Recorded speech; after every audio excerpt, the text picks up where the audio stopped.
Hi అండి అందరికీ. మన సగ్గుబియ్యం వడియాలు ఎలా పెట్టాలో చూసేద్దామండి. ముందుగా గిన్నెలో 5 గ్లాసుల నీళ్ళు వరకు పోసి మరిగించాలండి. నేను 2 గ్లాసులేమో సగ్గుబియ్యం నానబెట్టడానికి తడిపి పెట్టానండి. నైట్ పూటే నానబెట్టి ఉంచాను నేను.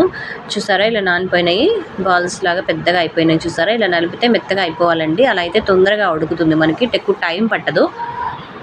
ఇప్పుడు దీనిలో ఉప్పు వేసి పచ్చిమిరపకాయ అల్లం పేస్ట్ వేయాలండి.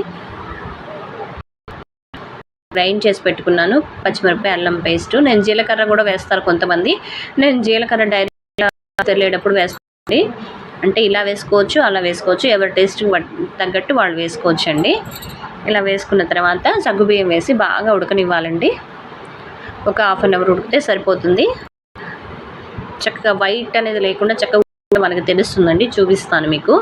ఇలా దీనిలోనే కొంచెం బియ్యం పిండి కూడా యాడ్ చేసుకోవచ్చండి. కొంచెం నీళ్ళలో బియ్యం పిండి కలిపి సగ్గుబియ్యం ఉడికేటప్పుడు సగం సగ్గుబియ్యం ఉడికిన తర్వాత బియ్యం పిండిని కలిపి కూడా వేసుకోవచ్చు. అప్పుడు వైట్గా వస్తాయి సగ్గుబియ్యం వడియాలు. ఇవేమీ వద్దు అనుకుంటే డైరెక్ట్గా సగ్గుబియ్యాన్ని నీళ్ళలో ఉడకబెట్టి జస్ట్ ఉప్పు వేసి కూడా పెట్టుకోవచ్చండి. ఎవరి టేస్ట్ తగ్గట్టు వాళ్ళు.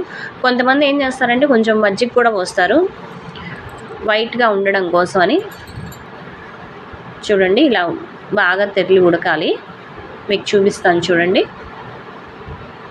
ఇలా అయితే ఉడికినట్టేనండి. దీనిపైన నేనేం చేస్తానంటే జీలకర్ర వేసేస్తాను. కొంతమంది జీలకర్ర పురుగు పడుతుందని చెప్పేసి వెయ్యరు.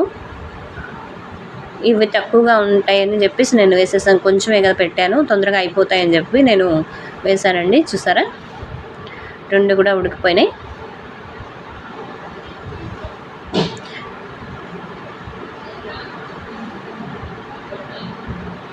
చూడండి ఇలా వేసి కలిపేసి ఇంక వడియాలు పెట్టేసేయడమే. మంచం వేసేసి మీద క్లాత్ పరిచేసి మీద క్లాత్ పైన వేసానండి.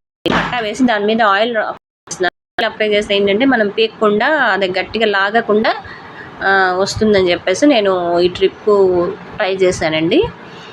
మీరు కూడా ట్రై చేయండి. మనకి ఇలా ఆయిల్ రాస్తే ఇబ్బంది లేకుండా వచ్చేస్తాయి, అతుక్కోకుండా వచ్చేస్తాయండి వడియాలు. ఆయిల్ రాసేసి ఇక వడియాలు పెట్టేసేయటమే. Thank you for watching. Bye bye.